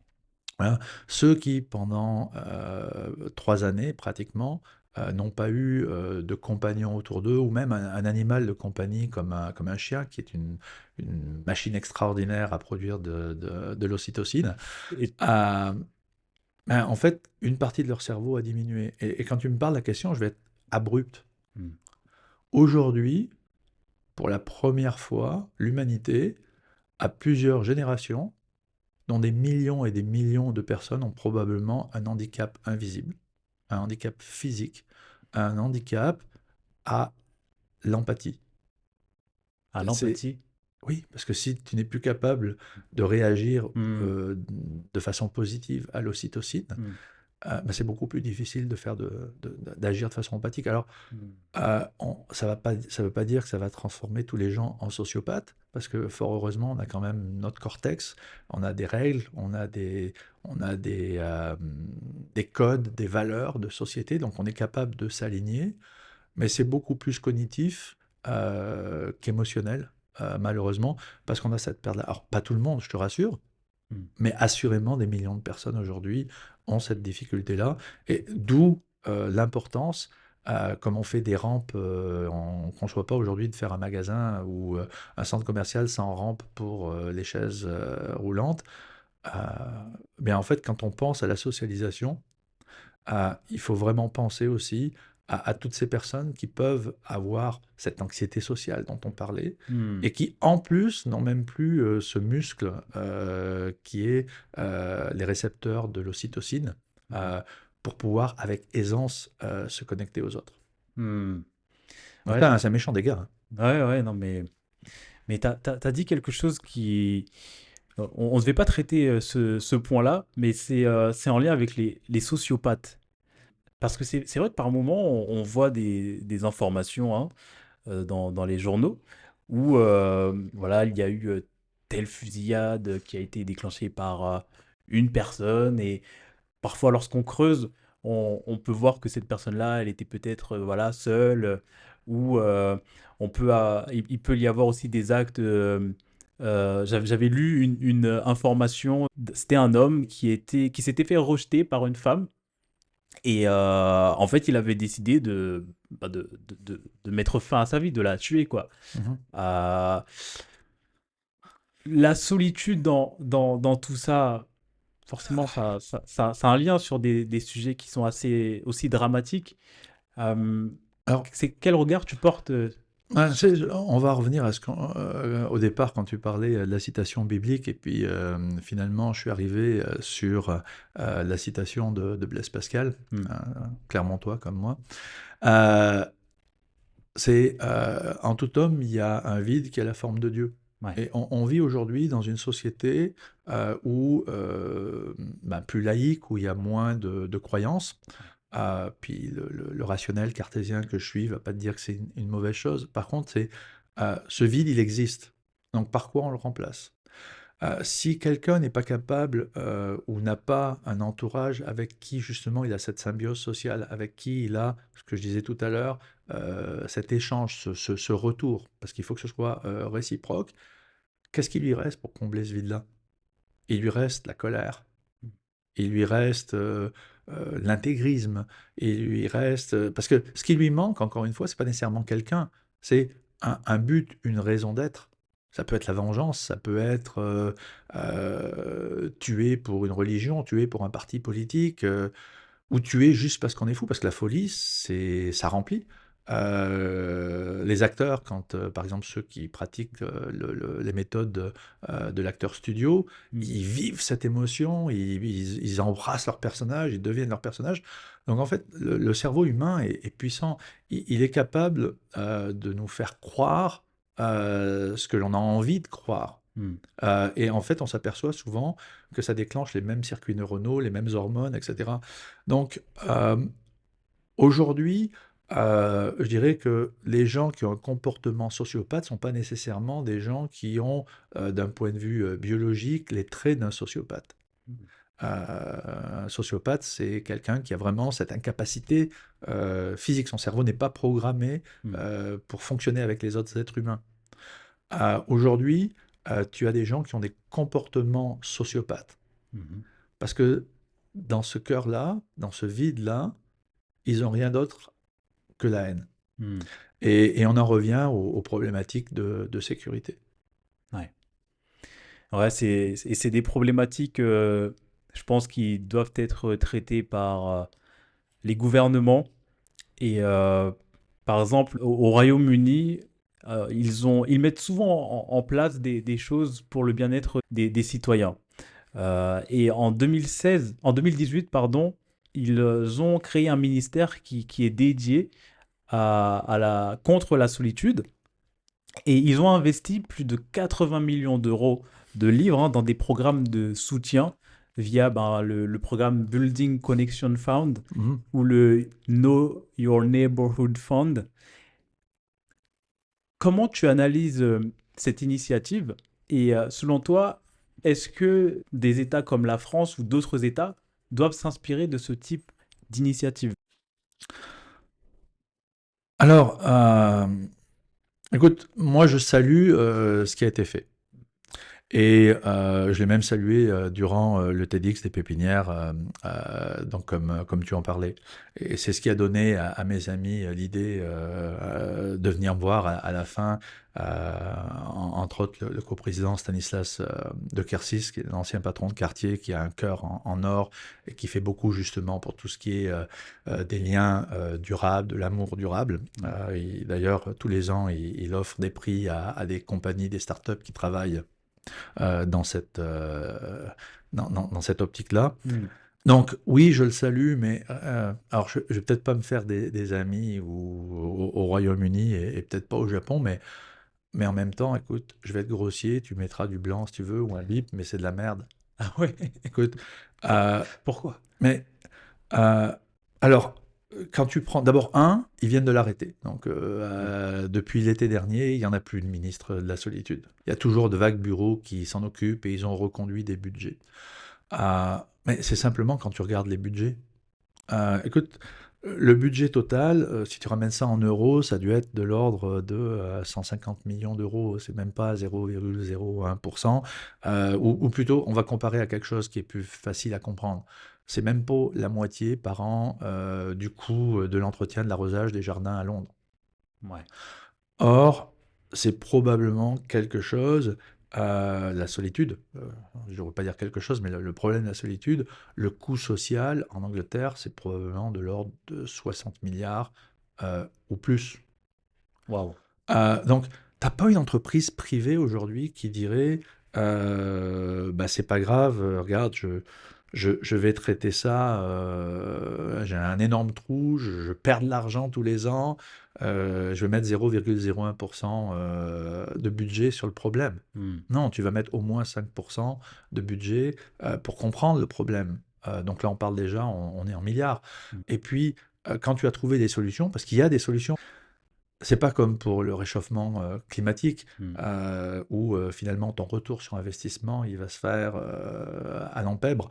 Hmm. On peut avoir des actions qui sont directes, mais ce que tu veux, c'est mettre jusqu'à 20% du coût du problème pour diminuer ton problème de 80%. Hmm. Donc oui, c'est génial parce que ça a donné de la visibilité, ça a permis d'ouvrir un certain nombre d'associations. Hmm. Mais aujourd'hui, comme dans beaucoup de cas, bah, tu te retrouves avec des associations qui sont à la merci du budget public. Et puis en France en particulier, on est habitué à avoir l'État-providence qui vient sauver. Et puis tu t'aperçois que bah, les budgets se réduisent, diminuent. Au Japon, c'est pareil, ils existent toujours, mais tu parles d'un budget depuis 2021 qui doit être de l'ordre de 300 millions si on le ramène en euros. Hmm. On est vraiment en dessous de ce qu'il faudrait. Donc maintenant, euh, est-ce qu'on continue à faire des digues en allumettes pour arrêter ce raz-de-marée qui est la solitude et qui détruit notre société? Hmm. Ou est-ce que on met les moyens? Et les moyens, c'est des centaines de fois ces budgets-là, Hmm. avec des vraies stratégies à mettre en place. Donc bravo à Theresa May qui l'a mis en place. Hmm. Je ne ferai pas de commentaires sur la nouvelle administration qui l'a coupé. Hmm. Et est-ce qu'il faudrait ça en France? Il le faudrait dans tous les pays. Hmm. Il faudrait un interlocuteur. On parle en France, on parle quand même de probablement 30 à 40 milliards, selon moi, de coûts sociaux Mm. entre la sécurité sociale, l'absentéisme, etc. Tu as la Fédération française pour les liens sociaux, Mm. avec qui j'ai des discussions, qui estime même que c'est peut-être jusqu'à 100 milliards. Peu importe si c'est 30, 50 ou 100 milliards, Mm. si vraiment on veut faire des économies au niveau de la dette française, Mm. ce serait pas une bonne idée que de couper ce sang qu'on perd Mm. tous les ans. Ouais. Ouais, complètement, hein.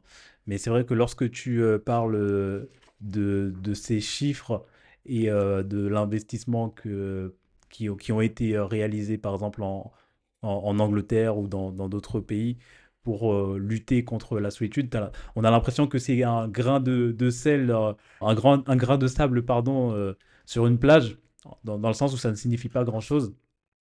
On a même l'impression qu'il faudrait que ça soit quelque chose une solution privée pour venir lutter contre la solitude. Et c'est vrai que toi, tu parles du marché de la socialisation comme d'une bonne nouvelle. Est-ce que tu peux m'expliquer ce concept? Et selon toi, est-ce que ce marché-là pourrait devenir aussi influent et attractif que celui du bien-être, hein, du wellness, hein, qui pèse aujourd'hui 6,3 trillions de dollars à l'échelle mondiale? Alors, effectivement, je pense que le secteur privé est une des solutions. Voilà, et ça n'est pas la solution. Encore une fois, il y a plein de solitudes différentes. Il ne faut pas laisser des gens sur le bord de la route ou derrière nous. Mm. Donc, moi, je pense que le secteur caritatif, l'État, doit contribuer pour les gens qui n'ont pas les moyens. Mm. Parce qu'en fait, on paye bien sa séance de yoga, on paye bien son docteur. C'est Je ça, veux le dire, psy. il y a pas de problème en tant que tel à payer pour un divertissement qui soit un divertissement adapté à la socialisation, Mm. moins égoïste.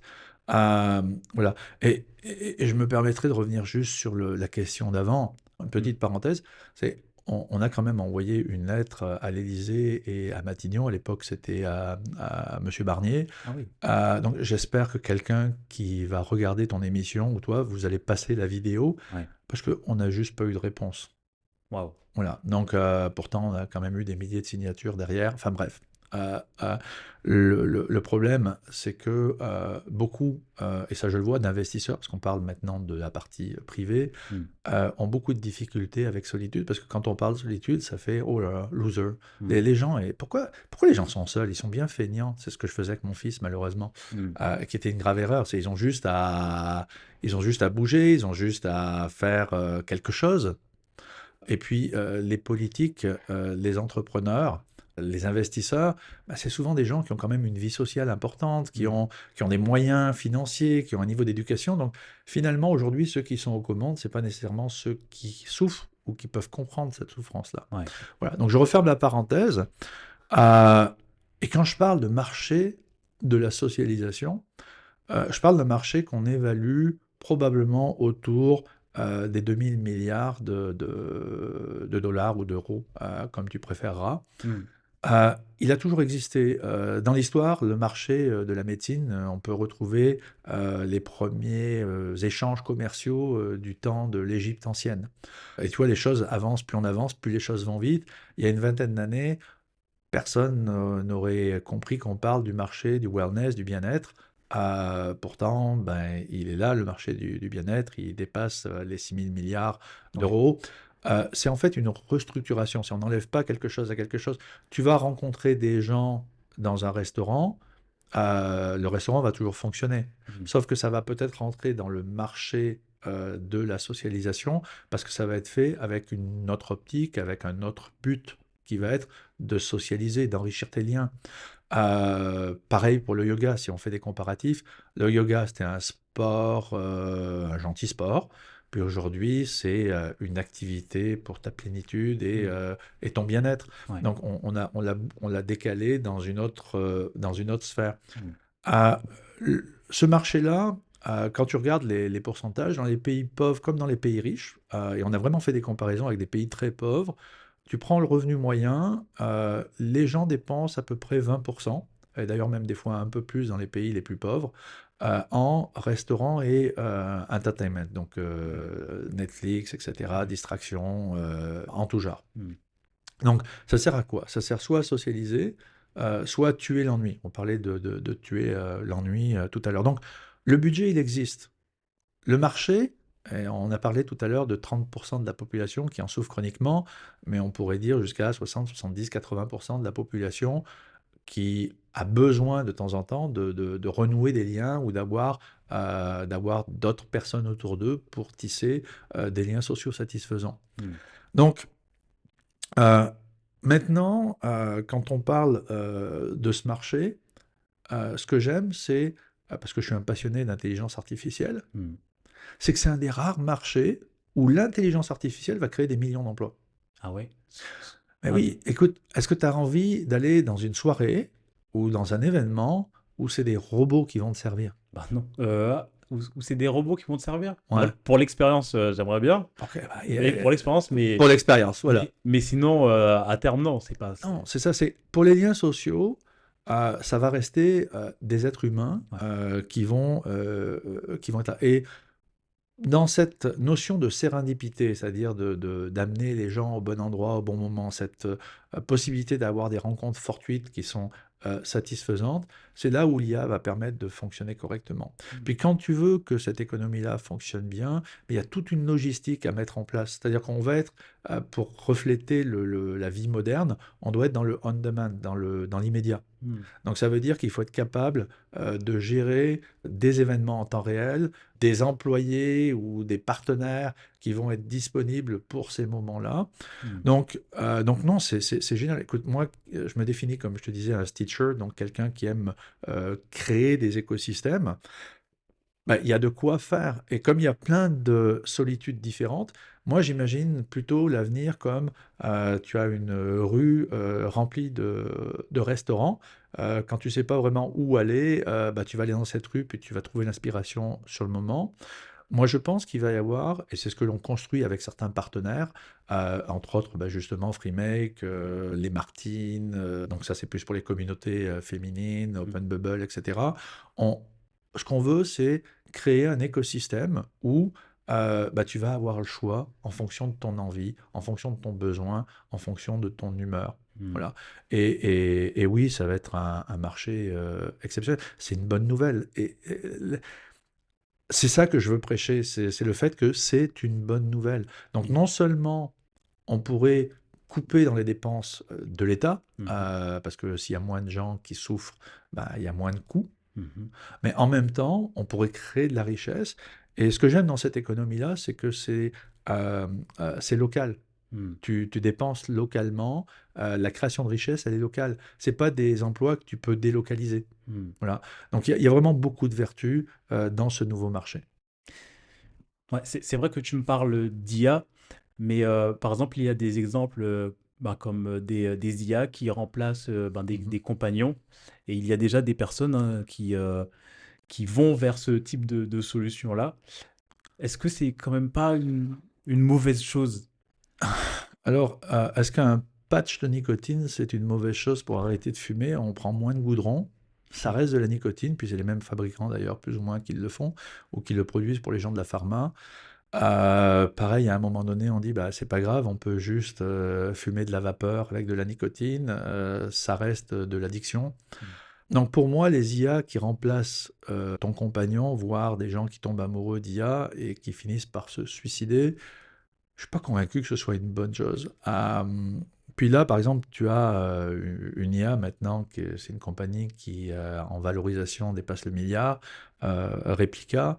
Ils vont même trouver des universitaires. Puis, encore une fois, appelons un chat un chat. Si tu payes, tu peux obtenir bien des choses qui vont dire que oui, c'est bon pour l'être humain, oui, ça a permis à des gens de sortir de la solitude, etc. Voire ça permet de s'entraîner à socialiser. Je m'inscris vraiment en faux par rapport à ça. Euh, oui, oui, oui, ça peut servir, Mm. mais ça remplacera pas un être humain. Ouais. Ça remplacera vraiment pas le contact d'un être humain. Et même si on allait au-delà avec des robots, dans les 10 ans qui viennent, on y sera, des robots qui ressemblent à des êtres humains, qui sont comme dans les films de science-fiction, dont même le toucher au niveau sensoriel est à s'y méprendre. Euh, Moi, je pense pas que ce soit une bonne chose. Hmm. Et ça, c'est une question d'éthique, c'est une question de choix. Hmm. Euh, Moi, je pense que l'IA, le plus loin, et c'est ce que l'on fait chez Fortuit, il nous reste encore 2 3 ans au moins de développement, c'est un Hmm. long développement, c'est une IA qui sert de miroir moderne à soi-même, de miroir de l'âme, c'est-à-dire qu'il va être une extension de toi-même ou de donner l'opportunité, comme le fait un psychologue, qui est à ton écoute, Hmm. donc une IA qui va être à ton écoute, une IA qui va t'aider à formuler ton introspection. Hmm. Oui, ça peut être bien. Et là, on a même trouvé des choses que l'on brevette. Je ne vais pas rentrer dans les détails, Hmm. mais quand vous les découvrirez, vous serez, je pense, à méduser. Hmm. Mais il y a des façons de faire pour que l'on ne tombe pas amoureux de son IA, pour qu'on ne se méprenne pas avec le fait que non, c'est pas une personne humaine. Hmm. Moi, je pense que la bonne façon d'utiliser ces technologies-là, c'est toujours avec une vue d'encourager vers ce qu'on appelle l'IRL, in real life, des liens donc dans la vraie vie. Hmm. Euh, et d'enlever tous les biais. Il y a beaucoup de biais dans les IA qui sont liés à leurs fabricants. Tu sais, moi, j'ai du mal à faire confiance à des gens qui ont développé les GAFAM d'aujourd'hui. Alors, Hmm. Microsoft, c'est peut-être un petit peu différent, mais tous ceux qui ont des réseaux sociaux aujourd'hui, je suis pas convaincu que c'est la bienveillance qui les étouffe. Hmm. Donc, le seul biais que devrait avoir une IA, selon moi, ça serait de dire à l'être humain, écoute, écoute ton cœur, Hmm. puis tu sais quoi? Tu peux sortir, tu vas rencontrer des bonnes personnes. Hmm. Pas une IA qui continue à faire ce qu'ont fait les réseaux sociaux, ce que fait le dating sur une certaine mesure, et puis il y a des innovations qui viennent, je pense, pour changer ça. Pas une IA qui, encore une fois de plus, nous emprisonne et nous met dans notre bulle. Non, ça c'est horrible. Ouais. Ouais, ouais, non, mais ça me fait penser à l'épisode que j'ai enregistré avec Gilles Moïse qui est expert en intelligence artificielle. Et c'est vrai qu'il a dit plein de choses sur ce sujet-là pour enlever la peur autour de l'IA. J'ai mes réponses, mais peut-être que les auditeurs et les auditrices n'ont pas forcément Mhm. ces réponses-là. Mais est-ce qu'on n'a pas peur lorsqu'on est dans ce genre de milieu-là? Parce que c'est vrai qu'on met l'intelligence artificielle en face de la socialisation, hein, donc l'invisible un peu en face du réel. Est-ce qu'on n'a pas peur que ça se transforme comme un scénario de Black Mirror et qu'on perde le contrôle et que ça fasse justement l'effet inverse et que ça crée encore plus de solitude? Euh, alors, oui et non. Encore une fois, je te réponds de façon ambiguë parce que ça va dépendre de comment on le fait. Moi, je pense que ce que l'on peut faire en Europe par rapport aux États-Unis, on peut faire du tech for good, comme on dit. Je pense qu'on a une vraie chance de faire quelque chose de mieux, qui va répondre aux besoins des êtres humains de toute la planète. Parce qu'on est à la fois euh, dans la collectivité, dans des valeurs qui sont des valeurs de partage, versus outre-Atlantique, où on est beaucoup plus dans l'individualisme, Hmm. ou du côté Asie, dans certains pays où on est sur un collectivisme, mais régenté. Donc, moi, je pense qu'on a la place pour faire du tech for good. Hmm. Et le vrai point que tu soulèves quand on parle de socialisation ou autre, tu vois, là, je vais plus être dans le rejet, parce que l'IA, en fait, c'est ça, elle peut t'accepter tout le temps, elle va même s'adapter à toi. Ouais. Donc, en ça peut devenir un ennemi si on tombe amoureux ou ami de son IA. Euh, non, je pense que le vrai problème, c'est la perte du libre arbitre. Hmm. Et ça, c'est encore une fois, c'est quelque chose c'est plus philosophique. J'avais écrit quelque chose d'ailleurs sur LinkedIn là-dessus. C'est euh, les libertariens, pardon, qui disent non, non, tout est bon à dire, les gens feront le tri par eux-mêmes, il ne doit pas y avoir de règles. Bah, en fait, ça vient étouffer un certain nombre de concepts. Ça met en exergue des vérités qui n'en sont pas nécessairement. Et quelque part, on perd son libre arbitre. Moi, c'est ça qui me gêne le plus. Mm. Et euh, ce que l'on est en train d'abandonner à l'IA en ce moment, c'est notre libre arbitre. Et ça, c'est le plus grave. Mm. Et quand tu perds ton libre arbitre, si je veux vraiment pousser, faire une connexion avec la solitude, bah, je pense que tu perds ton identité. Et si tu n'as pas un self-alignment, donc un alignement avec toi-même, Mm. d'ailleurs c'est une des thématiques que ma compagne Nadia travaille à travers une série d'applications qu'elle est en train de mettre en place, bah, je pense que tu peux pas socialiser. C'est être enfermé dans sa bulle avec soi-même, Mm. et que ce soi-même, c'est même pas nous-mêmes, Ouais, je pense que c'est la pire des prisons qui puisse exister. ouais. Ouais, j'ai envie de continuer à écouter, à t'écouter la limite, parce que c'est tellement un sujet important et il y a tellement de choses à découvrir et à prendre conscience aussi. Si tu avais un message à transmettre à toute une génération, hein, peu importe leur âge, quel serait-il par rapport à la peur de la solitude et, et à cette peur de rejet social et à tout ce qui se passe autour de nous avec l'IA, avec des solutions que tu amènes qui vont, je l'espère, changer les choses, avec cette bonne nouvelle que tu as partagée, qu'est-ce que tu voudrais dire de plus à toute cette génération? Alors, j'aimerais que les gens fassent comme tu l'as fait en Angleterre. C'est qu'ils osent, tu sais, Churchill disait there, osons, osons, osons, Ouais. ou oser, oser, oser. Il faut se tester, il faut aller dans des activités sociales. Par contre, il faut apprendre qu'elles ne sont pas nécessairement toutes pour nous. Mm. Donc, tant et autant que, parce que ça va prendre quelques années, qu'il y ait suffisamment de produits bien pensés, faits par des gens qui comprennent la solitude, Mm. avec des IA qui t'aident à être au bon endroit, au bon moment, Mm. avec les bonnes personnes, et je le souligne, en toute sécurité, ben, moi je pense qu'il faut apprendre à dire non. Pas à dire non à la socialisation, mais à dire non à quelque chose qui ne te convient pas. Mm. Tu testes, ça marche pas, tu testes autre chose, ça marche pas, tu testes autre chose.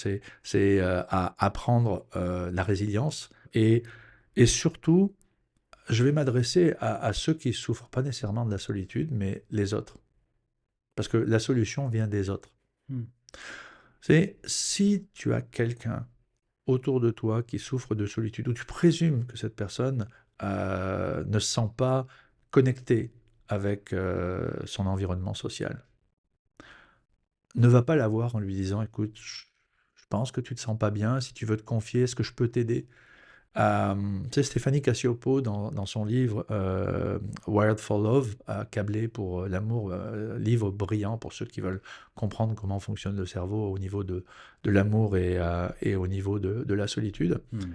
Elle donne ce conseil-là que je reprends, c'est ce qu'il faut faire, c'est demander à ces gens-là de nous aider. Il faut leur donner la possibilité de se sentir utile.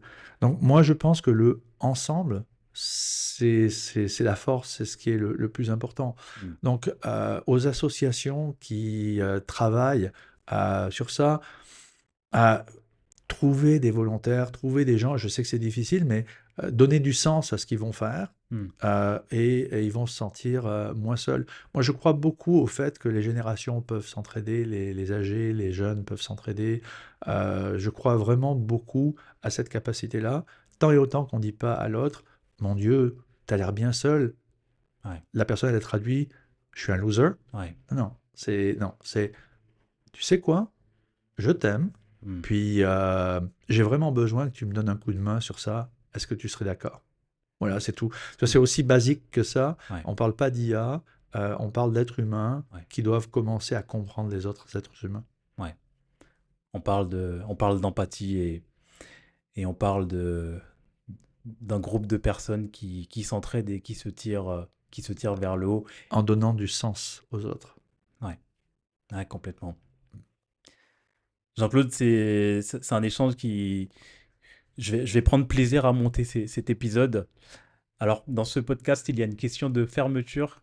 L'invité précédent pose une question Mhm. à l'invité du jour Ok. et une question que je vais découvrir avec toi t'a été laissée. Où est-ce que tu te vois dans un avenir de 5 à 10 ans, d'un point de vue personnel et ou professionnel? Ah, ça ressemble presque à une question que me demanderaient des investisseurs. C'est amusant. Alors, euh, à titre personnel, je suis quelqu'un qui a toujours été à dire je suis ni heureux ni malheureux. Je suis plutôt neutre. En fait, je suis rationnel. Hmm. Euh, j'ai une nouvelle compagne. Euh, on partage les mêmes valeurs. Ben, j'ai envie de dire que je me vois heureux, Hmm. ok, à titre personnel. C'est-à-dire avoir une jouissance toute simple, naturelle, des échanges qui sont des échanges qui nous enrichissent. Hmm. Puis oui, bah, nous, ce sera des échanges intellectuels. Je ne vais pas me changer là-dessus. Euh, Au niveau personnel, je m'imagine plutôt, j'aime la Suisse, c'est là où j'habite. Une grande maison avec la vue sur les montagnes. Alors, je te dirais pas des choses bien simples, parce qu'une grande maison avec un grand terrain, ça coûte, Hmm. surtout en Suisse. Mais euh, ouais, c'est ça, à titre personnel. J'ai des enfants, j'espère qu'ils vont avoir suffisamment de sens dans leur vie pour pas avoir besoin de moi. Et honnêtement, ils en ont pas besoin. Je les adore et ils ont beaucoup de succès dans leur branche. Hmm. Et puis mon petit bonhomme, le plus jeune, bah, j'espère que ce sera la même chose. Hmm. Maintenant, euh, au niveau professionnel, je sais pas, l'empereur de la socialisation, non, je plaisante. Non, la, euh, j'ai pas de vue hégémonique ou autre. Ce que je sais, c'est que si je travaille fort, si je travaille bien, cette industrie-là, ce que je fais, va me permettre de pouvoir apporter dans beaucoup d'autres domaines. J'ai plein d'autres passions. Hmm.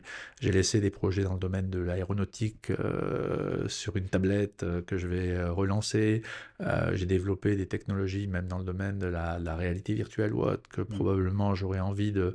Enfin, je vais rester quelqu'un d'actif et je vais dire quelque chose d'abominable. Ah ouais, Ouais, j'aimerais bien l'écouter. je sais pas. C'est un safe place ici. Ah, ok. Je m'aimerais bien un petit peu plus robotique, pas dans la tête, Mhm.